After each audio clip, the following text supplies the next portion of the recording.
살아계신 하나님 아버지, 주님의 은혜와 사랑을 감사합니다. 2026년도 새해를 우리 가운데 허락하심 가운데 주님 말씀 묵상학교에 귀한 은혜를 열어주시고 또 특별히 우리 세움과정의 여정으로 나아갈 수 있도록 인도하여 주시니 감사합니다.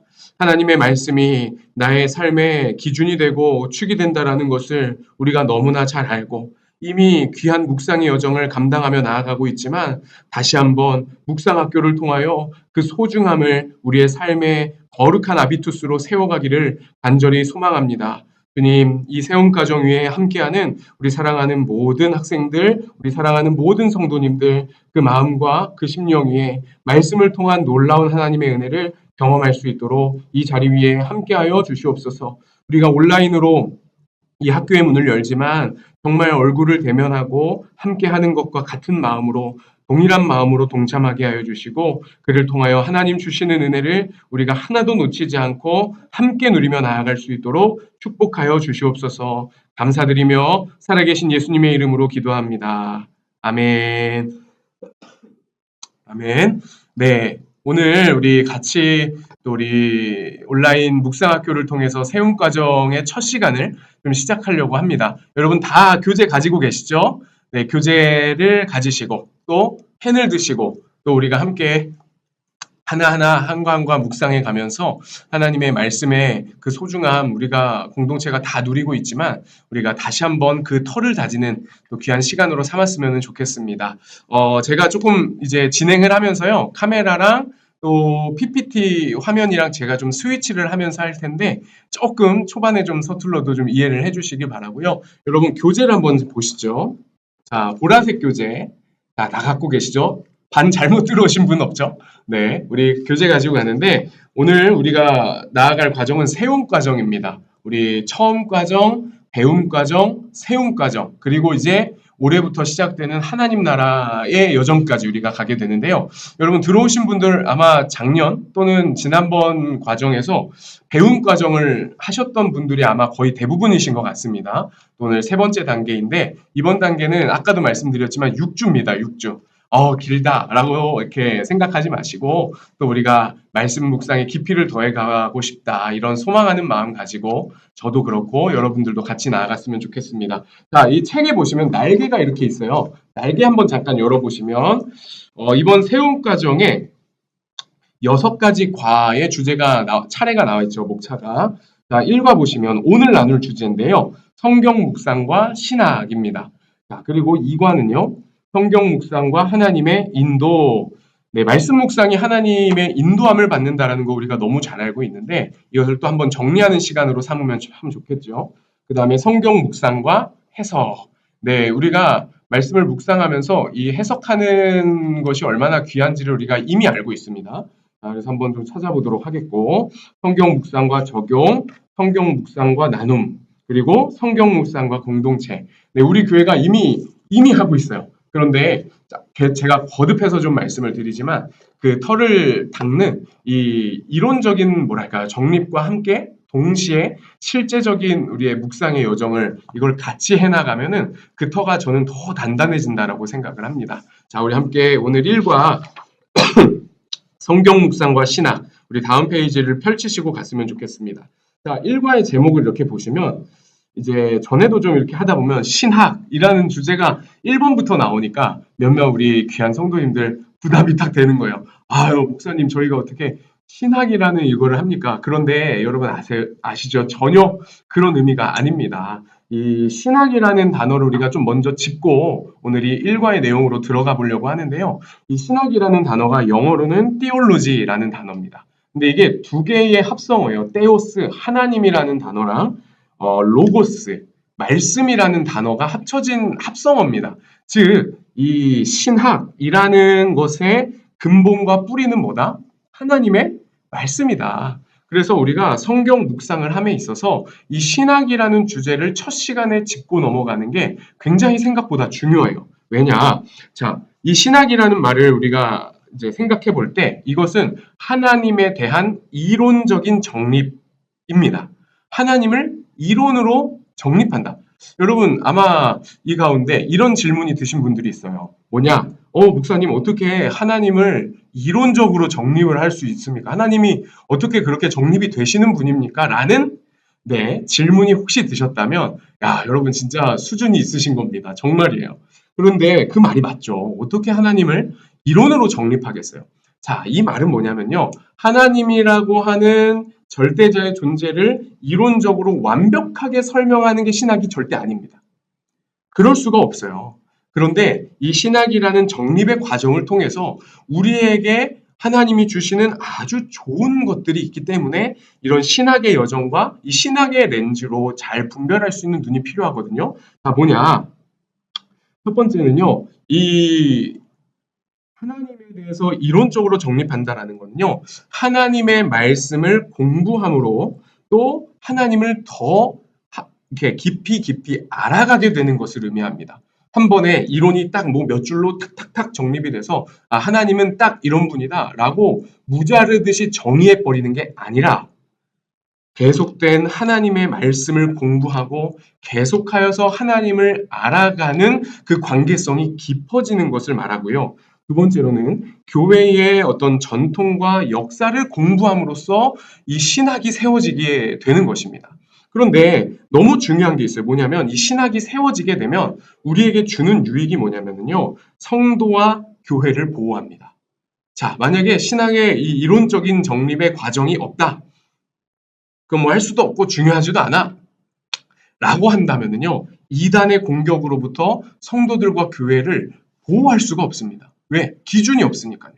그런데 하나님의 말씀을 근거로 하여서 하나님이 어떤 분이지, 그리고 우리가 믿는 이 기독교 신앙이 무엇인지를 하나하나 잘 정립을 해 가다 보면은 아, 이단의 공격과 이단의 세계관이 딱 들어왔을 때, 이거는 아닌데.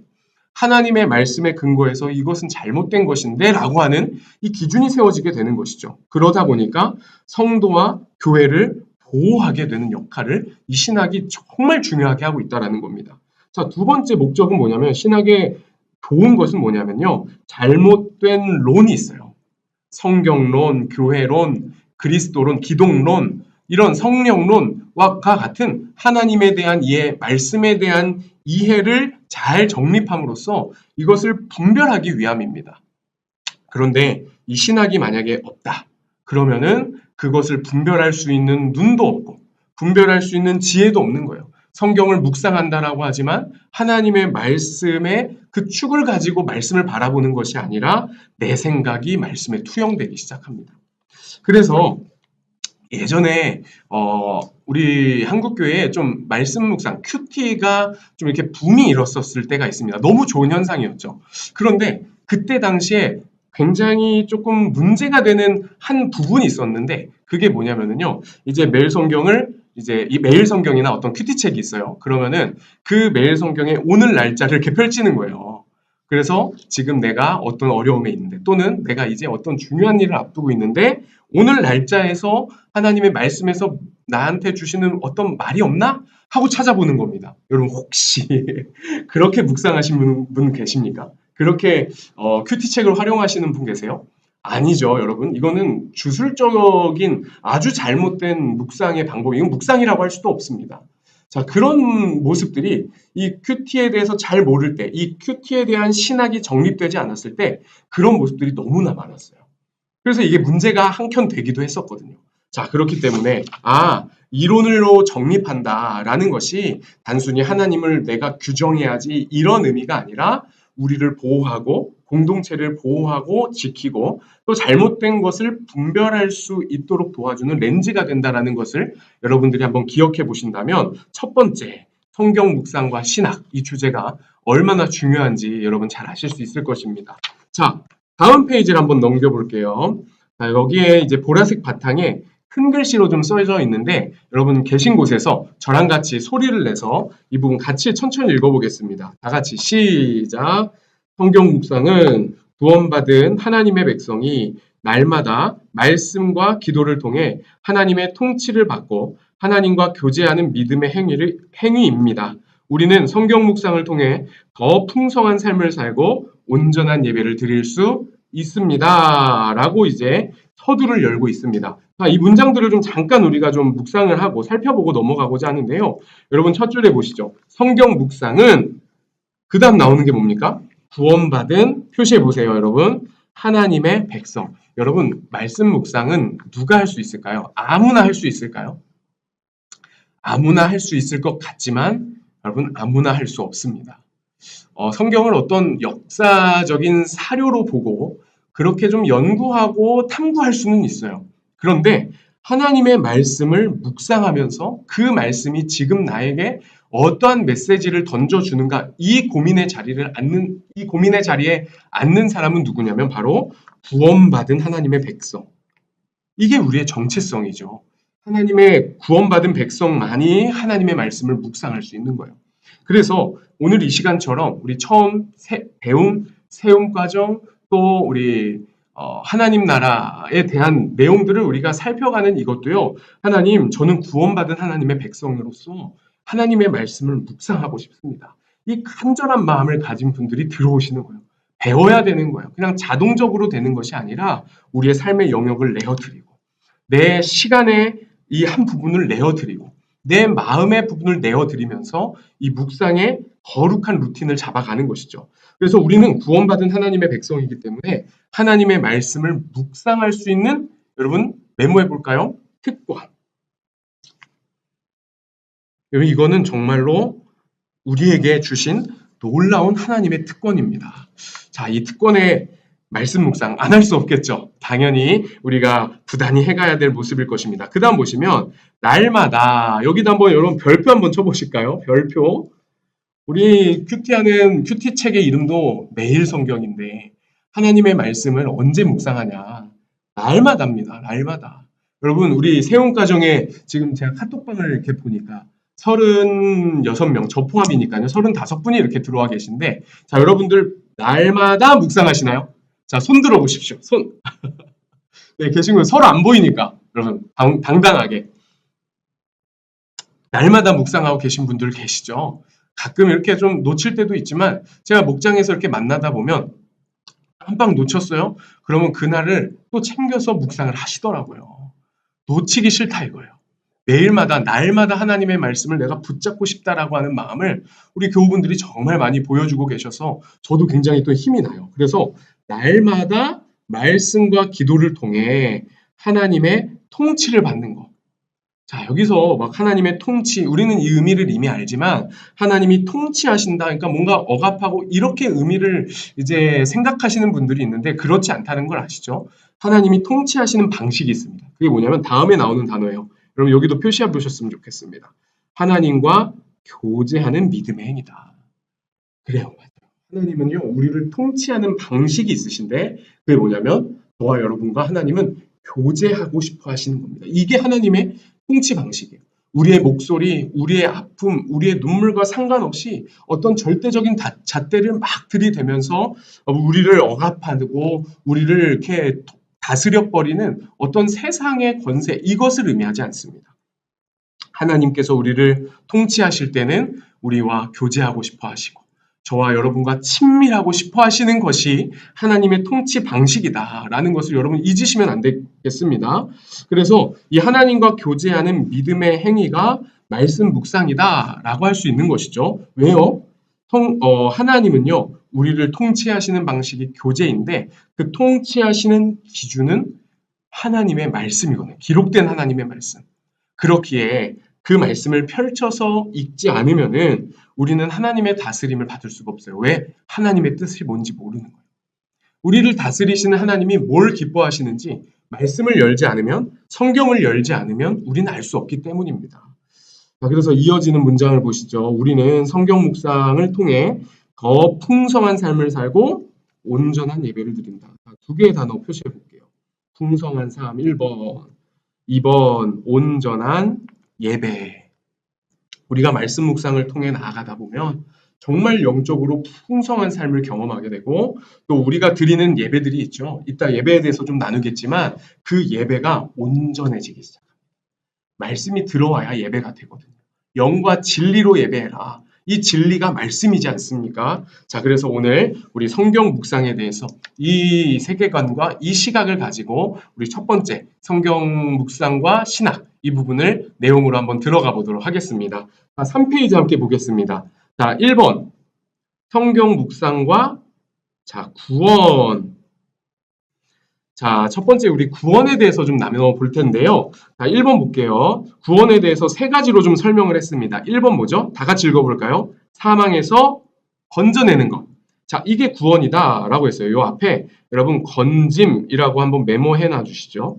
사망에서 건지시는 것이 구원이래요. 자, 로마서 말씀 교재에 있는데 같이 한번 읽어보겠습니다. 자, 시작.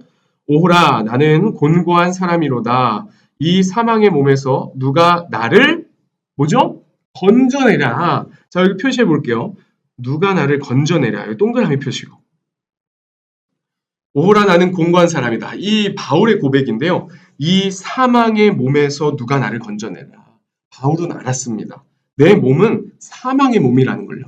하나님이 없으면, 말씀이 없으면, 은혜가 없으면 나는 확실하게 죽을 존재라는 거예요. 그래서 이 사망의 몸이라는 표현이 어떤 의미냐면요. 완전한 타락, 첫 번째. 완전한 타락, 두 번째. 완벽한 죽음. 그러니까 죽을 수도 있는 존재가 아니에요.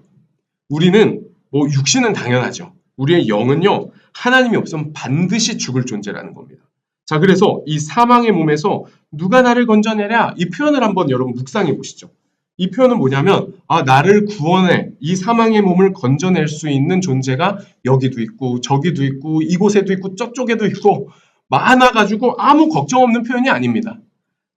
이 사망의 몸에서 나를 건져낼 존재가 없다라고 얘기하는 거예요. 그렇다면 이게 결국에 어디로 귀결이 될까요? 나를 사망의 몸에서 건져낼 분은 오직 한 분이신 예수님 뿐이다. 이것으로 말씀이 귀결이 되는 것을 우리가 볼 수 있습니다. 그래서 여호수아 말씀을 보기 전에 에베소서 말씀을 잠깐 우리 한번 볼게요. 자, 여기를 한번 보시면 자, 같이 한번 읽어볼까요? 시작. 네, 그는 허물과 죄로 죽었던 너희를 살리셨도다. 여기서 그는 누구입니까? 그. 맞아요. 자, 여러분 대답하시는 게 다 들리는 것 같아요. 네, 예수 그리스도. 예수님만이 허물로 죄로 확실하게 죽었던 나를 살리시는 거예요. 자, 이 구절을 다시 한번 묵상해 보면 죄로 죽을 너희 이렇게 표현하는 게 맞지 않습니까? 왜냐면 여러분들 살아 있으니까요. 그런데 사도 바울은 그렇게 표현하지 않았어요. 그는 허물과 죄로 죽었던 과거형입니다. 이거는요, 확정 판결, 사망 선고를 쾅쾅쾅 내린 거예요. 자, 그런 죽을 수밖에 없는 우리를 하나님께서 살리셨다라고 이야기를 하고 있는 것이죠. 자, 그리고요, 여호수아 말씀 여러분 교재에 있는 것을 한번 보실까요? 여호수아 말씀 교재에 있는 거. 그리고 나의 부모와 나의 남녀 형제와 그들에게 속한 모든 사람을 살려주어 우리 목숨을 죽음에서 뭐해라고요? 건져내라. 자, 여기 건져내라라는 단어에 표시를 해두시고 이게 히브리 단어로 나찰이라고 하거든요. 나찰. 그런데 여기 좀 재밌는 표현이 있어요. 뭐냐면 건져내다라는 의미도 있는데 뽑아내는 거예요. 자, 뽑아낸다라는 것은 또 의미가 조금 이미지가 다르죠. 뭐냐? 어디 박혀 있는 겁니다. 그래서 힘을 주지 않으면 외부에 어떤 힘이 가해지지 않으면 거기서 나올 수가 없는 거예요. 거기 꽉 묶여 있는 겁니다. 그런데 하나님의 손이 그 구원의 손이 임하여서 거기에 박혀 있고 거기에 매여 있는 우리를 그 구원의 힘을 발휘하셔서 우리를 뽑아내시는 거예요. 그럼 이게 구원이라는 것입니다. 사망에서 건져내는 것. 자, 그렇다면 건짐이라고 쓰셨죠? 자, 그러면 건짐이 구원이 맞아요. 그런데 건진 다음에 놓으면 어떻게 돼요? 안 되겠죠? 자, 그럼 어디로 가야 되냐? 2번입니다, 바로. 자, 세상 나라에서 다 같이 하나님 나라로 옮긴 것을 구원이라고 합니다. 자, 그래서 앞에 위에는 건짐이라고 쓰셨다면 아래는 옮김이라고 쓰시는 거예요. 옮김. 우리를 뽑아내시고 우리를 건져내신 하나님이요. 그냥 우리를 야, 나 뽑아줬다. 자, 손 턴다. 이게 아니고 뽑아낸 우리를 원래 있어야 할 자리로 우리가 구원받아야 할 자리로 이렇게 가져다가 옮겨놔 주셨다라는 거예요. 자, 골로새서 말씀을 함께 보실까요? 다 같이 시작. 그가 우리를 흑암의 권세에서 건져내사 그의 사랑의 아들의 나라로, 자, 여기도 표시하시죠. 옮기셨으니. 건짐과 옮김의 역사가 구원의 역사라는 거예요. 그 아들 안에서 우리가 속량 곧 죄사함을 얻었도다. 여러분들의 삶의 위치는 어디입니까? 우리의 정체성의 위치는 어디입니까? 사망에서, 죄에서, 그곳에 박혀서, 그곳에 매여서 도무지 빠져나올 수 없는 그곳에서 하나님은 우리를 뽑아내시고 건져내셔서 하나님의 나라로 옮겨주셨어요. 그러니까 여러분, 쉽지 않다고 말하지만 말씀을 통해 우리가 은혜를 그래서 받을 수 있는 것입니다. 자, 그래서 밑에 한번 그림을 보시죠. 자, 세상의 나라, 왕의 통치인데요. 이건 세상 왕의 통치를 말합니다. 그런데 이것을 여기에 속했던 우리를 어디로 옮기시느냐? 하나님 나라로. 왕이 하나님이신 거예요. 진정한 왕이 하나님이신 것이고 그 하나님의 통치하심의 나라로 우리를 옮기신다라는 것입니다. 자, 여러분 교재에 혹시 골로새서 1장 13, 14절은 읽었고요. 자, 요한복음 2장 10절이라고 혹시 되어 계시면 이렇게 가위표를 하시고 거기에 14장 6절이라고 메모를 해두시죠. 요한복음 14장 6절. 자, 이렇게 개정된 책이 혹시 갖고 계신지 모르겠어요. 자, 요한복음 14장 6절 한번 이 시간 좀 보도록 하겠습니다. 자, 잠시만요. 자, 같이 한번 읽어볼까요? 시작. 예수께서 이르시되 내가 곧 길이요 진리요 생명이니 나로 말미암지 않고는 아버지께로 올 자가 없느니라. 자, 이 구절 한번 보시죠. 예수님이 길이고 진리고 생명이 너무 유명한 구절이에요. 그런데 그 진리, 생명 되신 예수님이 아니고는 하나님의 나라로 옮겨질 수 있는 자가 없다라는 겁니다. 지금 우리가 이 옮김이라는 단어에 좀 초점을 맞춰서 이 본문을 읽어본다면요. 자, 예수님께서 우리를 하나님의 나라로 옮기시는 유일한 분이라는 거예요. 세상의 나라에 속하여서 세상의 방식대로 세상의 통치 아래 살아가던 우리를요, 하나님의 나라로 옮기셔서 하나님의 통치 아래에서 하나님의 말씀의 다스림 아래에서 살아가도록 해주시는 것이 바로 구원이다라는 것입니다. 그래서 여러분 히브리서 2장 10절 말씀도 한번 볼까요? 그러므로 만물이 그를 위하고 또한 그로 말미암은 이가 많은 아들들을 이끌어내어 영광에 들어가게 하시는 일에 영광에 옮겨주시는 거예요. 그들의 구원의 창시자를 고난을 통하여 온전히 하심이 합당하도다. 우리를 영광으로 옮겨주신 하나님. 그 다음 구절 볼게요. 내가 그리스도와 함께 십자가에 못 박혔나니 그런즉 이제 내가 사는 것이 아니요 오직 내 안에 그리스도께서 사시는 것이라. 자, 이게 먼저입니다. 예수님이 내 안에 오신 거예요. 그래서 나를요 세상의 나라에서 죄악의 나라에서 끄집어내 주시는 거예요. 이제 내가 육체 가운데 사는 것은 우리가 세상에 사는 모양새를 갖춘 것 같아요. 그러나 나를 사랑하사 나를 위하여 자기 자신을 버리신 하나님의 아들을 믿는 어디 안에서요? 내 믿음 안에서 사는 거예요. 육체 가운데 살고 있었던 우리를 건져내시고 뽑아내셔서 믿음 안에서 살아가도록 부르신 분이 예수님이라는 겁니다. 그래서 오늘 여러분 교재 맨 하단에 보시면 뭐라고 되어 있습니까? 예수님을 통해 세상 나라에서 하나님 나라로 옮긴 것이 구원입니다. 라고 되어 있습니다. 자, 여러분 우리를 하나님의 나라로 옮겨주신 그 은혜에 우리가 감격하고 감사함으로 반응해야겠죠. 자, 그래서 세 번째를 한번 보시면요. 이것은 그래서 잠시만. 자, 1번은 건짐. 그리고 2번은 옮기셨죠. 하나님의 나라로. 자, 그럼 옮겨놓고 끝이냐? 아닙니다. 옮겨졌으면 그 다음 이루어지는 은혜가 있어요. 자, 3번이에요. 하나님과 화목하게 되는 거. 자, 여기 앞에는 하나님과 화목이라고 써있어요. 화목이라고 메모를 해주시죠. 자, 이건 하나님과의 교제입니다. 하나님과의 그 친밀함의 회복을 얘기하는 거예요. 우리가 하나님 나라로 옮겨지면 끝나는 것이 아닙니다. 그곳에서 주님과 인격적인 만남을 통해 하나님과의 친밀한 교제를 통해 우리의 죄성과 우리의 연약함들의 옷들이 벗겨지고 그리스도로 옷 입게 되어지는 그 거듭남의 은혜까지 우리를 부르신다라는 것입니다. 자, 그래서 로마서 말씀을 한번 같이 읽어볼게요. 다 같이 시작.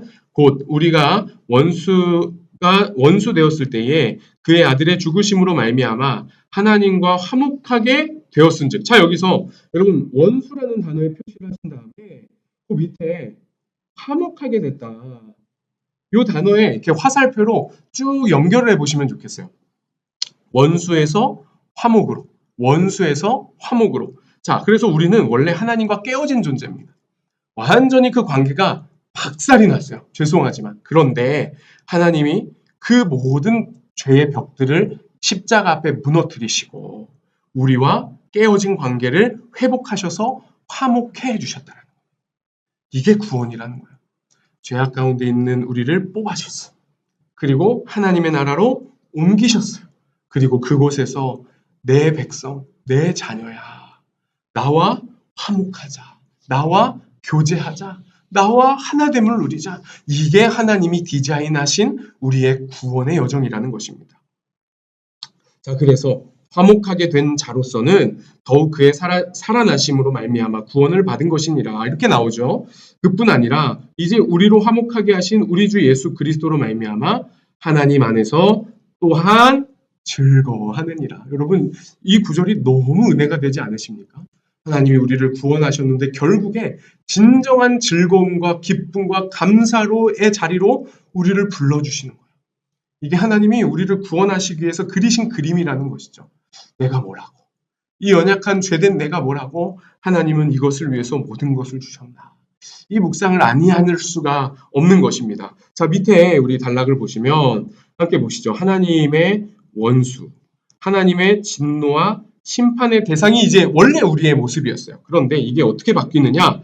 하나님과 화목하게 되고 하나님의 사랑을 받고 하나님의 자녀가 되는 것. 이게 구원이라는 것입니다. 자, 이 모든 구원은 예수님을 통해 이루어집니다. 예수님을 통해 구원받은 사람은 그분이 그러하셨듯 하나님의 뜻을 따르고 하나님을 기쁘시게 해드리고픈, 자 보세요, 새로운 열망을 갖습니다. 그래서요, 처음에 우리가 믿음이 사실 연약할 때가 있죠. 그때는요, 내 열망을 이루고 싶어서 하나님께 때론 기도도 해보고 때로는 땡깡도 부려보고 해요. 그런데 주님과의 친밀함이 깊어지면 깊어질수록 하나님을 기쁘게 해드리고 싶어 하는 거예요. 그래서 하나님이 기뻐하시는 것을 우리가 알게 되면 그렇게 좋을 수가 없는 거예요. 여러분, 신앙생활 하시면서 많이 경험하고 계시지 않습니까? 여러분, 하나님이 우리를 기쁘시게 하시고 우리는 하나님을 기쁘게 해드리는 이 인격적인 교제를 누리실 때에 하나님의 말씀을 묵상하는 게 그만큼 이 여정의 축이 되고 기준이 된다는 것입니다. 그래서 여러분 보시죠. 이 열망을 품은 자가 성경 묵상을 할 수 있습니다. 그렇습니다. 하나님을 기쁘시게 해드리고자 하는 마음이 내 안에 있을 때 그 마음을 가진 사람이 말씀의 자리로 나아가는 거예요. 아까도 말씀드렸죠. 하나님이 뭘 기뻐하시는지 알아야 주님을 기뻐하게 해드리지 않겠습니까? 그렇게 말씀을 펼치게 되는 거예요. 그 말씀 앞에 멈춰서게 되는 것입니다. 그 말씀 앞에 무릎 꿇고 때로는 고민도 해보고 때로는 잘 안 되는 내 자신도 돌아보고 이런 믿음의 여정을 우리가 걸어가는 것입니다. 자, 이 구원에 대해서 좀 이렇게 설명을 좀 나누게 됐고요. 2번, 가로 2번 보시죠. 구원받은 백성은 하나님 나라의 백성입니다. 더 이상 세상 나라의 백성이 아니라는 것입니다. 자, 한번 보시죠. 1번에 보시면 새로운 나라, 새로운 소속, 새로운 통치. 이게 저와 여러분이에요. 이 하나님의 나라의 백성의 모습인 것입니다. 자, 그런데 옆에다가 여러분 괄호하시고 요 메모를 덧붙여 주시면 좋겠어요. 새로운 정체성. 새로운 정체성. 내가 누군가. 내가 누군가. 자, 그래서 아래 단락을 보시면은 구원은 새로운 나라로 이동하는 것을 의미하기에 새로운 소속과 새로운 통치를 동반합니다. 구원받은 백성의 소속은 하나님의 나라이므로 이제 그 나라의 왕이신 하나님의 다스림, 통치를 받으며 살아야 합니다. 자, 우리가 로마서 말씀을 잠깐 볼게요. 로마서 말씀 제가 PPT가 좀 준비가 안 되는데, 여기 뭐라고 나와 있냐면요. 한 사람의 범죄로 말미암아 모든 사람이 사망에 이르렀대요. 네, 근데 한 분의 그 구속하심으로 말미암아 우리가 생명을 누리게 되는 거예요. 그게 예수 그리스도의 마음이죠. 예수 그리스도의 구원의 은혜이겠죠. 그래서 예수로 말미암아 우리가 구원을 받는 것인데 이것이 하나님의 나라로 옮겨졌고 그 다음에 우리의 새로운 소속 그리고 새로운 정체성이 이제 확립이 되고 그 가운데서 새로운 통치 방식 아래 살아가는 것입니다. 그래서 세상의 시스템 그리고 때로는 내 욕망, 내 마음, 내 생각에 이리저리 휩쓸려 살던 인생이 말씀의 축을 가지고 말씀이 가라 하면 가고 말씀이 서라 하면 서고 거기에 순종하는 마음들을 우리가 배워갈 수 있는 것입니다. 그래서 담임 목사님께서 많이 나눠주신 메시지 중에 하나가 뭐냐면요. 주님을 따르는 로드십이 있다라는 거예요. 주님을 따르는 그 로드십이 있는데 그 가운데서 우리가 갖춰야 할 모습은 뭐냐? 선십, 자녀됨의 정체성. 자녀됨의 자리를 우리가 잘 지키고 그의 백성된 자리를 잘 지키며 나아가는 것. 말씀 묵상의 자리에서 우리가 다시 한번 회복할 수 있는 은혜의 모습이라는 것입니다. 자, 그래서 2번을 보시면요. 하나님의 통치 원리에 대해서 나와 있습니다. 자, 하나님은 그분의 백성을 무엇으로 다스리신다고요? 네, 말씀으로. 이게 하나님의 통치하시는 원리입니다. 성경은 하나님 나라의 백성에게 권위 있는 음성이고 주님의 변함없는 통치의 원리입니다. 말씀을 통한 하나님의 다스림에 순종할 때 지금 이곳에서부터 하나님의 나라를 누리며 살 수 있습니다. 자, 표시해 볼까요? 지금 이곳에서부터 여기 동그라미. 여러분, 천국 언제 가십니까? 하나님 나라 언제 갈까요? 죽으면 가야죠. 맞아요. 죽으면 천국 갑니다. 그런데 하나님의 나라는 죽어서만 가는 곳이 아닙니다. 하나님의 나라는 지금 하나님의 통치를 받는 사람이 사는 나라입니다. 자, 말씀 묵상을 통해서 하나님의 그 통치 원리 안으로 들어가서 때로는 연약하고 부족함이 있어서 무너지지만 다시 한번 그 말씀 앞에 정신을 바짝 차리고 근신하고 깨어 일어나 그 다스림의 원리로 살아가고자 하는 그 부단한 발걸음을 걸어가는 저와 여러분은 하나님의 나라를 사는 하나님의 백성이라는 거예요. 죽어서만 가는 나라라면 우리가 어떻게 하나님 나라의 백성이 되겠습니까?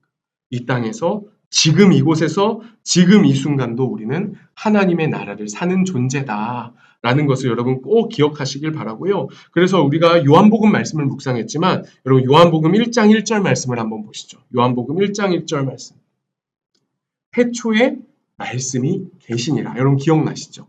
태초에 말씀이 계시니라. 이 말씀이 하나님과 함께 계셨으니 이 말씀은 곧 하나님이시다. 자, 그렇다면 뭡니까? 하나님이 우리를 다스리시는 방식이 말씀이라는 거예요. 그렇다면 우리는 말씀 앞으로 나아가서 주님이 무엇을 기뻐하시는지 어떻게 나아가기를 원하시는지 주님의 그 뜻을 살피고 그 뜻 아래 순종하는 삶으로 나아가야 한다는 것입니다. 자, 그 다음 우리 3번을 볼까요? 하나님의 다스림을 받기 위한 성경 묵상. 자, 이게 계속 지금 일맥상통하는 것입니다. 하나님 나라에 소속된 그 나라 백성은 하나님의 다스림을 받기 위해 매일 말씀과 기도로 하나님과 교제해야 합니다. 여기 또 나와 있죠. 매일. 말씀과 기도로 하나님과 교제를 해야 합니다. 그래서 이 대목에서 담임 목사님께서 이런 설명을 해주셔서 제가 그대로 한번 나눠볼게요. 자, 첫 번째 뭐냐면요. 여러분 메모해 보시죠. 체험적인 신앙이 있어요. 체험적인 신앙. 거기서 화살표를 이렇게 그시는 거예요. 체험적인 신앙에서 어느 신앙으로 가야 되냐면 인격적인 신앙으로 가는 겁니다. 여러분 체험적인 신앙 참 중요하죠. 그런데 인격적인 하나님과의 만남이 없으면 체험조차 다니다가 주로 빠지는 함정이 신비주의입니다. 신비주의. 신비한 하나님의 어떤 역사는 있을 수 있어요.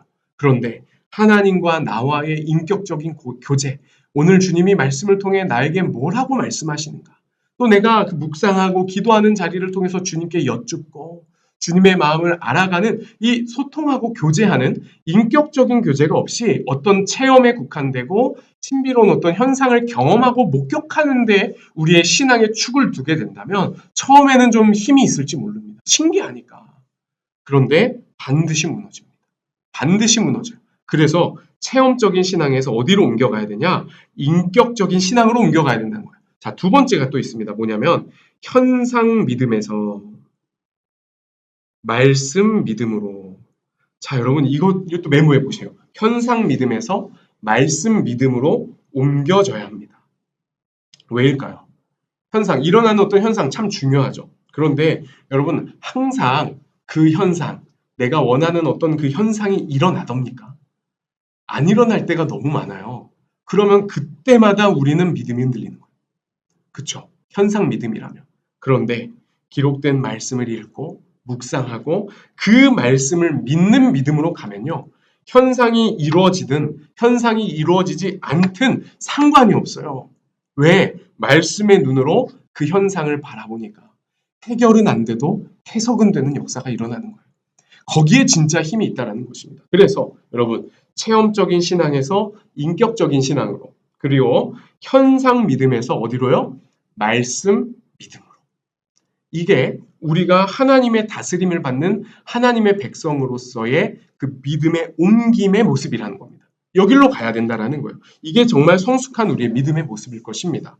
자, 이런 내용들 한번 잘 기억하시고 우리 다음 페이지 5페이지로 넘어가 볼게요. 두 번째입니다. 성경 묵상과 교제. 자, 첫 번째는 우리가 구원에 대한 얘기를 나눴습니다. 그래서 우리가 하나님과의 교제가 회복되고 하나님의 백성이라고 하는 정체성을 누리며 이 땅에서부터 주님의 나라를 이루어가는 것. 자, 두 번째는 성경 묵상과 교제인데요. 1번 창조 목적을 한번 볼게요. 아니, 하나님과 교제하는데 창조까지 그 얘기가 가나요? 라고 하실 수 있는데 우리가 창세기 말씀을 근간에 묵상했지 않습니까? 자, 1장 26절로 28절인데요. 저랑 좀 표시하시면서 천천히 한번 따라와 보시죠. 하나님이 이르시되, 자 보세요. 우리의 형상을 따라 우리의 모양대로 우리가 사람을 만들고 바다의 물고기와 하늘의 새와 가축과 온 땅과 땅의 모든 것을 다스리게 하자 하시고 그 다음에 보세요. 하나님이 자기 형상 곧 하나님의 형상대로. 자, 하나님께서 앞서서 우리의 형상대로 사람을 만드셨는데 그 우리라고 하는 형상이 저와 여러분의 형상이라는 것이죠. 그 하나님의 형상대로 우리를 창조하셨다라는 것입니다. 자, 그렇다면 우리를 창조하실 때 하나님이 저와 여러분에게 어떤 모습을 담아두셨냐면요. 바로 우리, 옆에 메모해 볼까요? 우리라는 형상을 우리에게 담아두신 거예요. 여러분들 한 사람 한 사람을 지으셨는데 그냥 딱 독자적인 어떤 형태만 딱 만들고 끝난 게 아닙니다. 저와 여러분을 지으실 때 그 안에 우리라고 하는 형상을 담아두셨다는 거예요. 그래서 하나님이 이르시되 우리 형상, 이게 어디로 연결이 되냐면 하나님의 형상으로 연결이 되는 겁니다. 그래서 여러분 표시해 보시면 좋겠어요. 우리 형상의 동그라미를 딱 치시고 그 다음 그 밑에 줄 하나님의 형상의 동그라미를 치시고 또 화살표로 여러분 학교니까 빨리 펜을 다 드세요. 자, 이렇게 연결해 보는 겁니다. 자, 내 안에는 우리라고 하는 형상이 들어가 있구나 라고 여러분 생각해 보신다면 우리는 정말 혼자 살 수 있는 존재가 아니죠. 함께 살아야 되는 존재입니다. 자, 그래서 밑에 볼게요. 하나님의 형상 이마고 데이, 이것을 우리의 창조의 원형이 하나님의 모습이라는 건데요. 자, 밑에 세 가지가 있죠. 첫 번째 뭐냐면 존엄성입니다. 존엄성. 저와 여러분을 지을 때 존귀한 존재로 지었다는 거예요. 너무 당연한 말이죠. 그런데 제가 여기에 여러분 옆에다가 이 단어를 한번 메모해 두시면 좋겠어요. 우리가 존귀합니다. 정말 저와 여러분은 하나의 인격체로, 한 인생으로, 한 인간으로서 얼마나 존귀한 존재입니까? 그런데 존귀하다면 얼마나 존귀할까요? 한번 대답해 보시겠어요? 그래, 나 소중해. 그런데 얼만큼 소중해요? 얼만큼? 이것을 좀 표현해 볼 수 있을까요? 우리가 얼만큼 소중한지?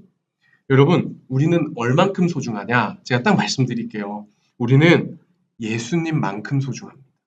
목사님, 저희가 어떻게 예수님만큼 소중해요? 이렇게 연약하고 이렇게 부족한데, 여러분, 하나님의 입장에서 우리가 저의 존재, 나의 존재를 한번 생각해 보세요. 하나님이 나 한 사람을 구원하시기 위해서 누구를 내어주셨죠? 예수님을 내어주셨습니다. 우리를 구원하시기 위해서 예수님이라고 하는 독생하신 아들의 값을 지불하신 거예요.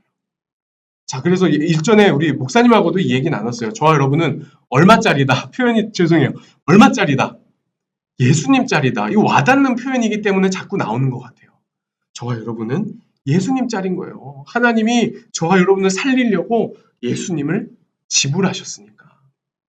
제가 종종 나누지만 하나님이 어떻게 이런 생각을 하셨을까라는 생각이 이렇게 들 때가 있어요. 왜냐하면 여러분 전지전능하고 온 우주 만물이 하나님의 거라면은 하나님이 지불할 수 있는 값의 가장 비싼 값은 얼마일까요? 얼마입니까? 뭐 이렇게 지구를 뚝 떼어주면은 비싼 값일까요? 아니면 이 태양계를 뚝 떼주면은 좀 비싼 값일까요? 아닐걸요.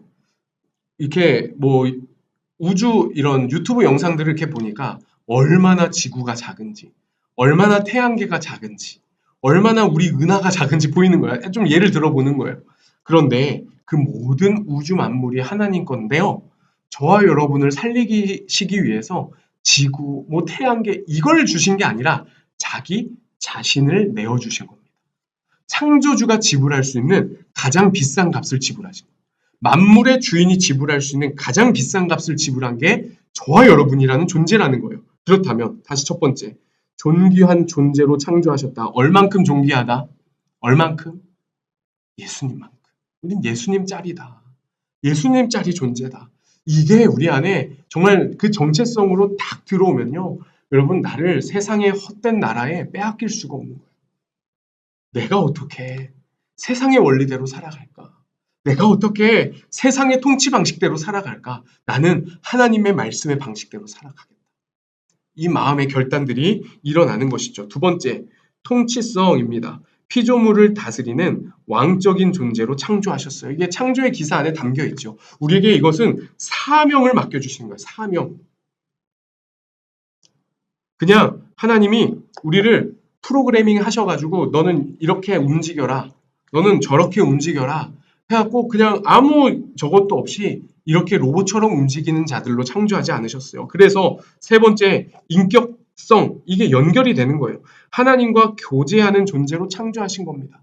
우리에게 임무를 맡겨주시고 사명을 맡겨주시고 하나님과 교제하고 인격적으로 친밀해지는 그 관계성 안에서 하나님의 통치를 받을 존재로 우리를 지으셨다는 거예요. 그래서 우리는 하나님의 형상대로 지음받은 존재구나. 하나님과 교제하고 친밀해하면서 하나님이 맡겨주신 사명을 잘 감당하고 수행하며 살아가야 하는 하나님의 형상이구나 라는 것을 여러분 꼭 기억하시기를 바랍니다. 그래서 밑에 단을 한번 보시면요. 하나님은 우리를 하나님과 교제하며 그분의 뜻을 따라 세상을 다스릴 수 있는 존재. 이게 통치성이죠. 존귀한 존재, 존엄성입니다. 이것으로 창조하셨습니다. 하지만 첫사람 아담은 하나님과 소통하기를 거역하고 자신의 생각과 뜻대로 하나님께 범죄하여 그 관계가 깨졌죠. 그래서 그 관계를 회복하기 위한 게 구원이라는 거예요. 그래서 밑에 보면 자신과의 관계도 깨지고 타인과의 관계도 깨지고 자연과의 관계도 깨지고 모든 관계, 하나님과의 관계까지도 다 깨져버렸어요. 하나님은 구원하심이 뭐냐? 이 깨진 관계를 회복하시는 것입니다. 그래서 두 번째, 구원의 목적. 구원의 목적. 1번, 그 창조의 목적, 창조의 원형이 파괴되고 깨어져 버린 것을 다시 회복하시는 것이 구원입니다. 출애굽 사건은 구약 성경의 대표적인 구원 사건이죠. 구원의 의미와 목적을 우리에게 잘 보여줍니다. 그러나 출애굽기에서 정작 출애굽과 관련한 사건은 15장까지 그 다음에 나머지 끝날 때까지 출애굽의 목적은 출애굽 자체가 아니라 출애굽 이후에 언약과 성막을 위한 내용들로 출애굽기가 꽉 차 있는 거죠. 자, 그래서 밑에 괄호가 있습니다. 자, 첫 번째는 뭐냐면요. 언약으로의 초대입니다. 언약으로의 초대. 출애굽기 19장부터 지금 다 찾아보진 않겠지만 24장까지의 내용을 보면 하나님의 그 계명과 율례와 법도와 규례들이 나오면서 하나님의 언약으로 초대하는 장면들이 나오고요. 그 다음 20장부터 40장까지는 첫 번째 성막을 세울 것, 그 다음에 안식일을 지킬 것.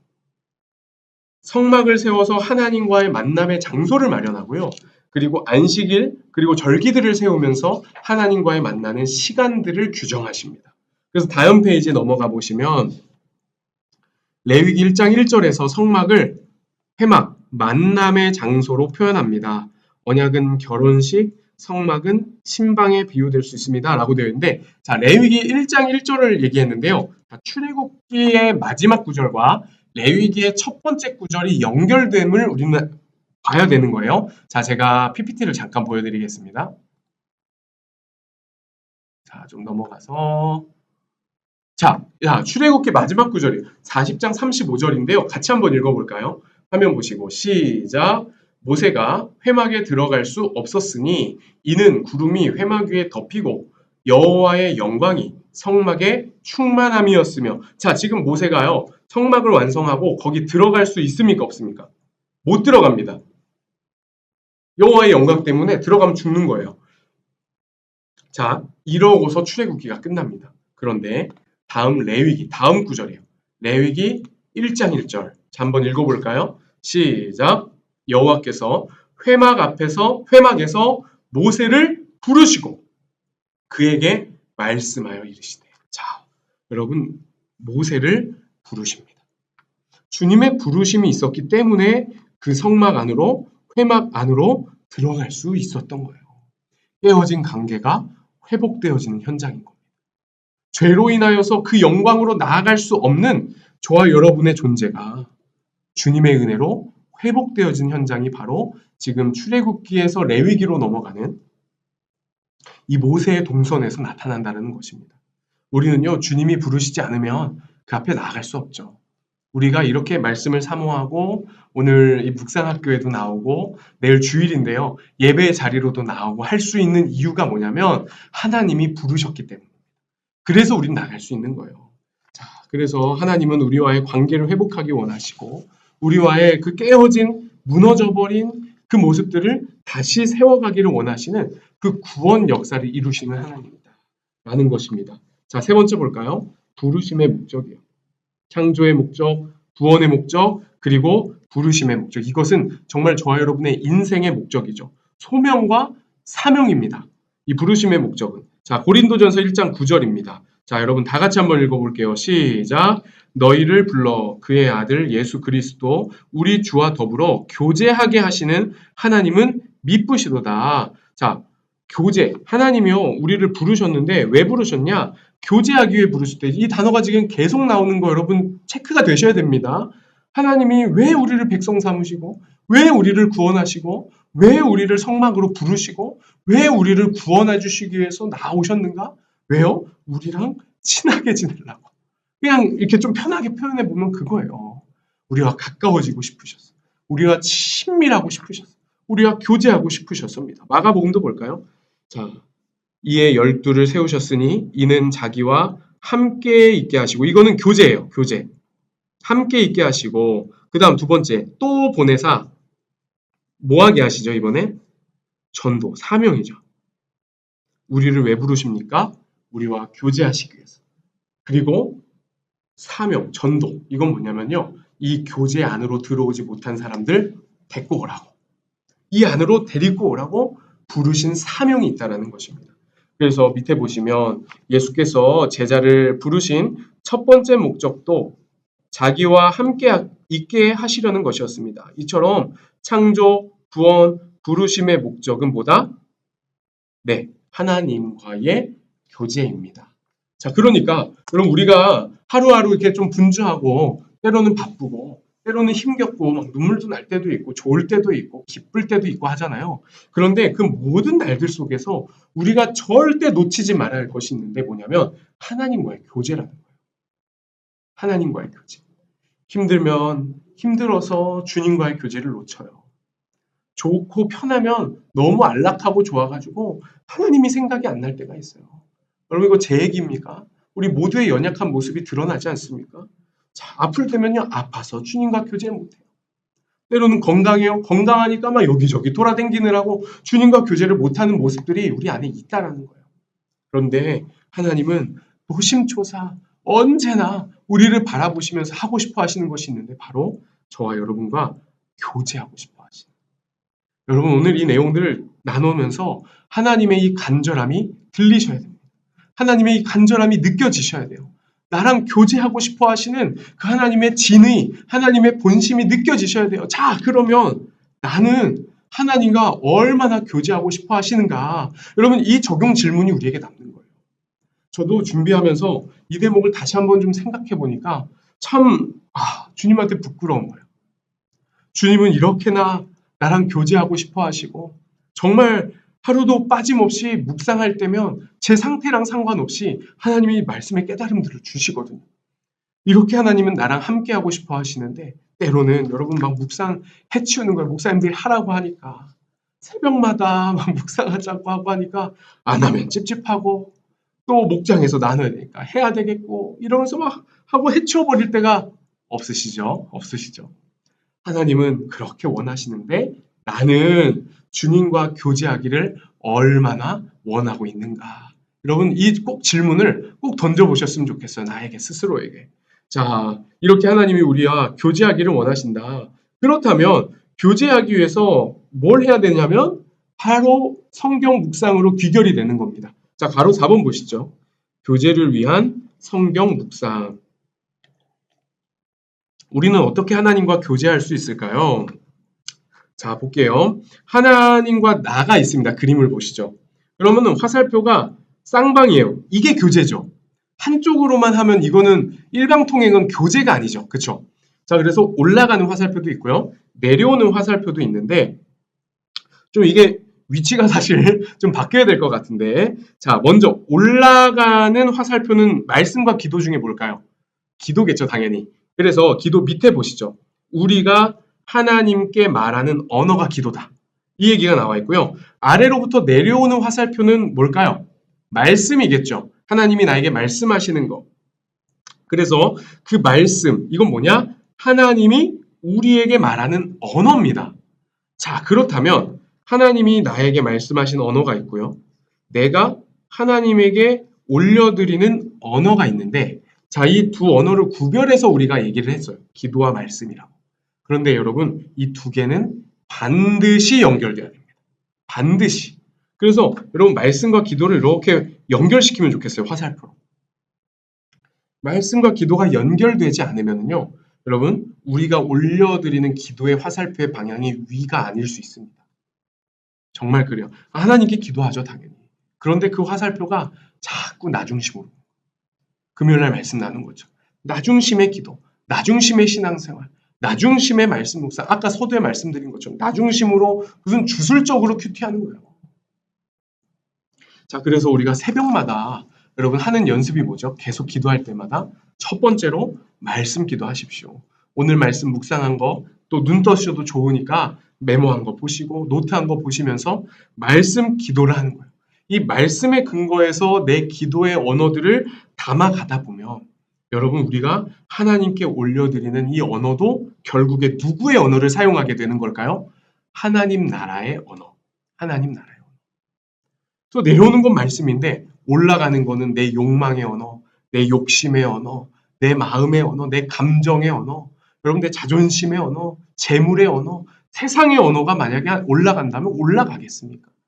그렇지 못한 겁니다. 하나님의 말씀이 여기서부터 시작되는 거예요. 내 안에 들어와요. 그 언어가. 그럼 그 안에서 내가 이 말씀을 묵상하고 되짚어보고 생각해보고 고민해보고 또 은혜 받은 걸 나눠보고 하면서 그 언어가 내 안에 장착이 되는 거죠. 그때 올려드리는 우리의 기도는요. 정말 비교할 수 없는 기도의 힘이 생길 줄 믿습니다. 여러분 그래서 이 기도, 말씀 따로 설명을 하고 있지만 이게 같이 가지 않으면 안 된다. 여러분 여기에 포인트가 있어요. 이거 잘 기억하시면 좋겠고요. 밑에 보시면 하나님은 성경을 통해 말씀하시고 우리는 기도를 통해 하나님께 반응하며 교제할 수 있습니다. 그래서 말씀과 기도로 주님과 교제하는 것이 바로 성경 묵상입니다. 그래서 성경 묵상이라는 단어로 말씀이랑 기도가 이렇게 묶여지게 되는 거예요. 이해가 되셨죠? 이해가 되셨죠? 그래서 여러분 정말 경험하실 거예요. 말씀 기도 이미 잘 하고 계시리라 생각을 합니다. 그런데 혹시 아직 말씀 기도의 문을 열지 못하신 분들이 계시다면 여러분 꼭 말씀 묵상 하시고요. 그 묵상한 말씀들을 보면서 그 묵상한 말씀을 나의 기도의 언어에 의도적으로 담아보시기 바랍니다. 그렇게 가다 보면 내 기도의 언어가 바뀌어요. 여러분 그렇다고 해서 내 소원이나 또 내가 처한 어떤 상황과 여건을 기도하지 말라는 말이 절대 아닙니다. 오해하시면 안 돼요. 여러분 하나님께 아뢰야지 우리가 어디 가서 그것을 아뢰겠어요. 그런데 말씀 기도가 체질화되기 시작하면요. 내가 올려드리는 소원의 기도를 말할 때도 그 기도를 드릴 때도 우리의 기도의 태도와 언어가 바뀐다는 것을 여러분 느끼실 거예요. 거기에 진짜 기도의 힘이 있습니다. 자, 그래서 말씀, 기도가 따로따로가 아니라 이게 같이 연결돼서 간다. 그래서 하나님이 우리에게 하시는 언어와 내가 하나님께 올려드리는 언어가 어떻게 해야 된다? 같아야 된다. 여러분 이게 말씀과 기도의 연결은 성경 묵상, 말씀 묵상이라는 것으로 연결되어진다는 것을 여러분 잊지 않으셨으면 좋겠습니다. 자, 그 다음 우리 마지막 3번인데요. 3번 보시죠. 성경 묵상과 예배입니다. 자, 삶의 예배를 위한 성경 묵상 가로 1번인데요. 로마서 말씀을 한번 같이 보시죠. 자, 여러분 소리 내셔서 시작. 그러므로 형제들아 내가 하나님의 모든 자비하심으로 너희를 권하노니 너희 몸을 표시하시고 하나님이 기뻐하시는 거룩한 산 제물로 드리라. 이는 너희가 드릴 영적 예배니라. 자, 일단 여기까지만 한번 볼까요? 우리가 이 말씀 담임 목사님과도 일전에도 많이 나눴어요. 자, 영적 예배 표시하고 우리 몸이라는 단어에 한번 표시를 해보실게요. 자, 영적 예배를 드리면은요, 너희 몸이 아니라 여기에 원래 무슨 단어가 와야 좀 자연스럽게 연결이 될까요? 야, 너희 마음을 적어도 너희 마음을 드려라. 너희 영을 드려라 라고 해야 되잖아요. 그런데 여기는 뭐라고 쓰냐면 너희 몸을 드리래요. 너희 몸을 드리래요. 거룩한 산 제물로 하나님께 드려라. 그게 영적 예배다라는 거예요. 여러분 이것에 굉장히 중요한 의미라는 것을 여러분 이미 잘 아실 것입니다. 여러분 조금만 생각해 보세요. 정말 그렇지 않아요? 여러분 만약에 이렇게 하시라는 얘기가 아니에요. 만약에요. 여러분 예배 와가지고 우리의 몸을요. 한번 이렇게 해볼까요? 이렇게 거의 누워서 팔짱 딱 끼고 눈을 딱 감고 뭐라고 하는가. 여러분 이런 만약에 몸의 자세로 예배를 드린다고 해보십시오. 다 일어나서 찬양하는데 나 혼자 턱딱 괴고 앉아가지고 찬양 가사가 뭔가 이렇게 한번 본다고 생각해 보세요. 극단적인 예지만 여러분 그렇게 몸이 들여지지 않으면 절대로 영적 예배로 나갈 수가 없어요. 물론 부득불이 침상에서 또는 병상에서 쉽지 않아서 이렇게 있으신 분들이 계시겠죠. 그런데 한번 생각해 보는 거예요. 찬양할 때 손을 우리가 드는 게 어려운데요. 어떻습니까? 손을 드는 이 몸을 드리기 시작하면 은혜가 임하지 않던가요? 그런 적 있지 않습니까? 우리가 기도하는데 마음으로 기도할 수 있죠. 생각으로 기도할 수 있죠. 근데 이 몸의 입을 열어서 간구하고 부르짖고 주의 이름을 부르고 외칠 때 여러분 그 몸이 드려질 때 은혜가 임하지 않던가요? 정말 그렇습니다. 몸이 드려지니까 진짜 영적인 예배를 드릴 수 있게 되는 거죠. 그러니까 하나님께서 너희 몸을 드려라. 이게 영적 예배다 라고 우리에게 말씀해 주시는 거예요. 그러면서 너희는 이 세대를 본받지 말고 오직 마음을 새롭게 함으로, 여기 또 마음이란 단어가 이제 나오네요. 새롭게 함으로 변화를 받아 하나님의 선하시고 기뻐하시고 온전하신 뜻이 무엇인지 분별하도록 하라. 그래서 저는 어저께 요 내용을 좀 준비하고 묵상을 하면서 몸부터 드려야겠구나. 몸부터. 진짜 여러분 성전 예배로 발걸음 하시는 거, 여러분 이 추운 날씨 속에 여러분 채비하시고 씻고 준비해가지고 오는 거, 온라인 띡 유튜브 키면 얼마나 이 나라의 많은 예배가 온라인으로 송출이 됩니까? 그런데 왜 오는 거예요, 성전에? 거기서 드리는 건 예배가 아니고, TV 시청이고, 여기서만 예배야? 아닌 거 아시잖아요. 그런데 우리가 몸을 들여 성전에 오고, 바쁘고 힘든데도 성전에 나오고, 힘들고 지치는데도 성전에 나오고, 남들은 산으로 들로 놀러 갈 때 우리는 이 몸을 구별해서 하나님 앞으로, 말씀 앞으로, 예배 앞으로 나아오니까 그곳에서 주시는 하나님의 은혜를 경험하면서 우리의 마음이 바뀌고 우리의 생각이 바뀌고 우리의 영이 변화되어지는 놀라운 은혜, 이걸 분별할 수 있는 지혜의 눈이 열려지는 것들을 경험한다라는 거예요. 그래, 몸부터 드리자. 그래서 제가 여기다가 써놓은 거예요. 몸부터 드리자. 여러분 써보셨나요? 몸부터 드리자.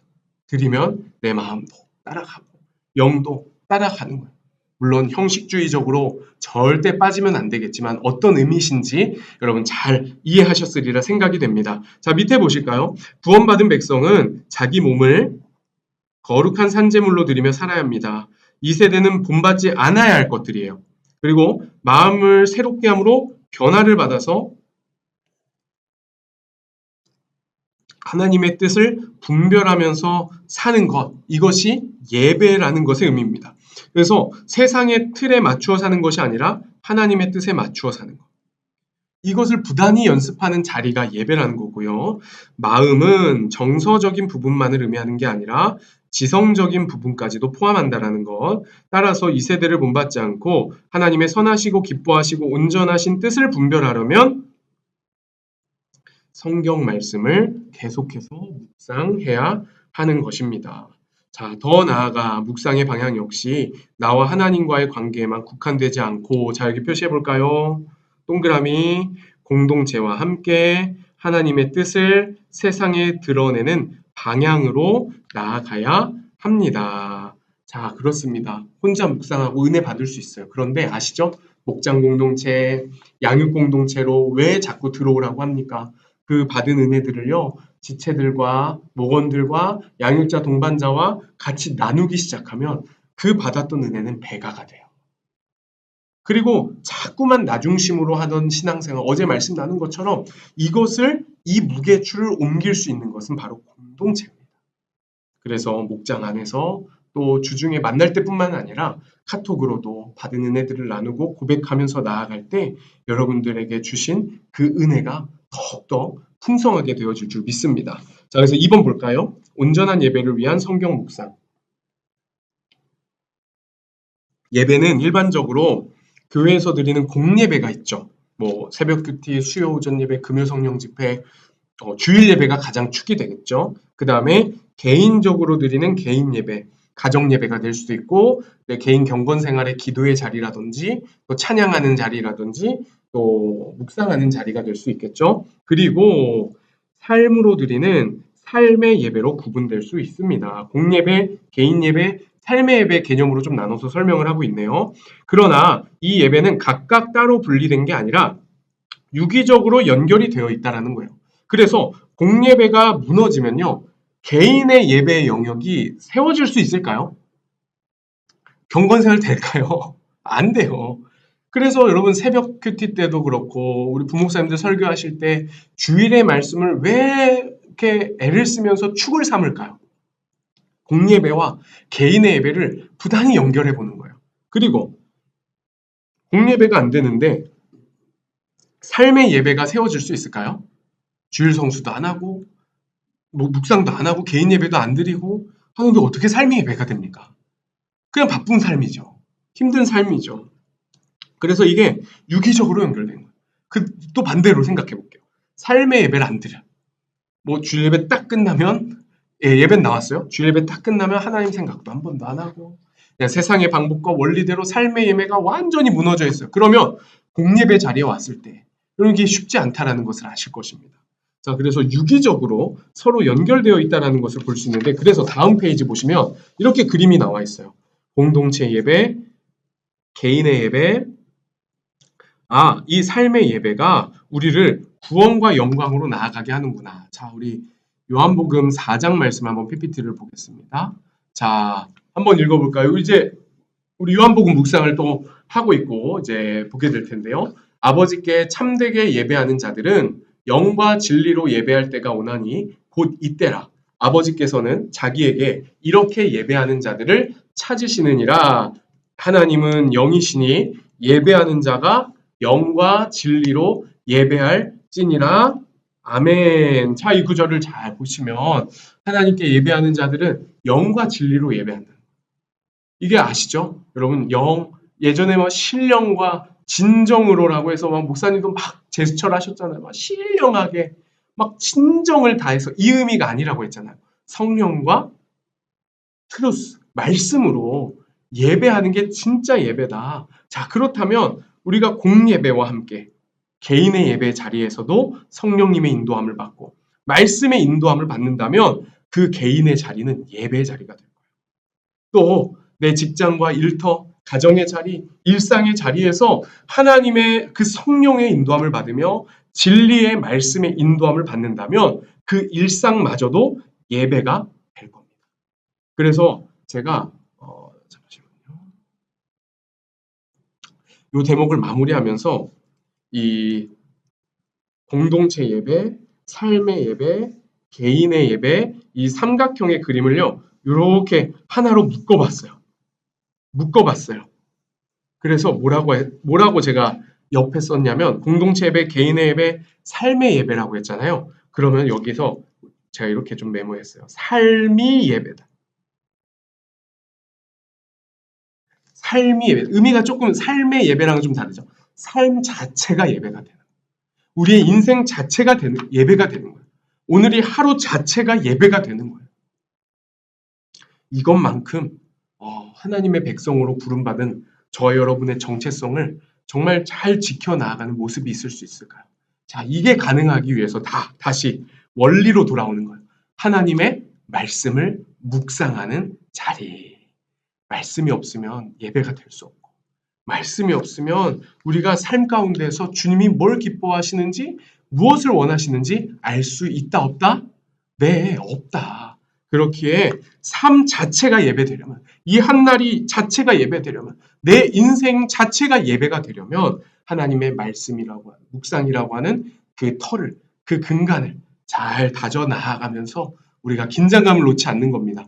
이 정도 묵상 우리 잘하고 있으니까 여러분, 매년 우리가 이 묵상학교를 열지 않습니까? 저를 준비하면서도 저부터도 다시 마음을 먹게 되는 겁니다.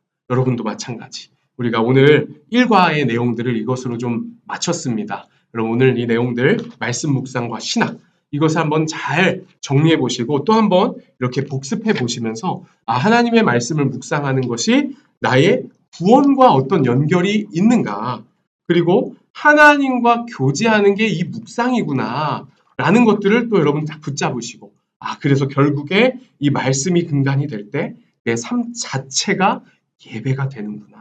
이런 영적인 신학적인 원리들을 여러분 한번 잘 정리해 보시면 좋겠습니다. 네, 오늘 1과 이것으로 좀 마치도록 하겠습니다. 여러분, 다음 주에 우리가 이 시간에 다시 만나게 될 텐데요. 여러분, 다음 주에 숙제가 있습니다. 나가지 마세요. 퇴장 안 됩니다. 여러분, 숙제 학교니까 숙제가 있어요. 뭐냐면요, 여러분, 다음 주에 나눌 성경 묵상과 하나님의 인도, 요 2과 있죠. 한번 천천히 정독해 보시고요. 그 다음에 거기 이제 성경 구절도 나와 있고, 이렇게 주소만 나와 있는 것들도 있거든요. 그럼 찾아서 성경 구절도 한번 차근히 읽어보시고, 답도 한번 이렇게 달아보시고, 뒤에 답지가 있긴 합니다. 근데 한번 달아보시고 또 저랑 같이 수업 같이 나누면서 또 은혜를 또 다시 정리해보고 나눠봤으면 좋겠습니다. 네, 오늘 우리 첫 시간인데 여러분 귀하게 또 시간과 마음을 또 잘 구별해 주셔서 나와주셔서 너무 감사하고요. 여러분 오늘 밤에 또 평안한 밤 되시고 내일 주일 예배 자리에서 또 우리 같이 말씀의 은혜 받으며 나아가도록 하겠습니다.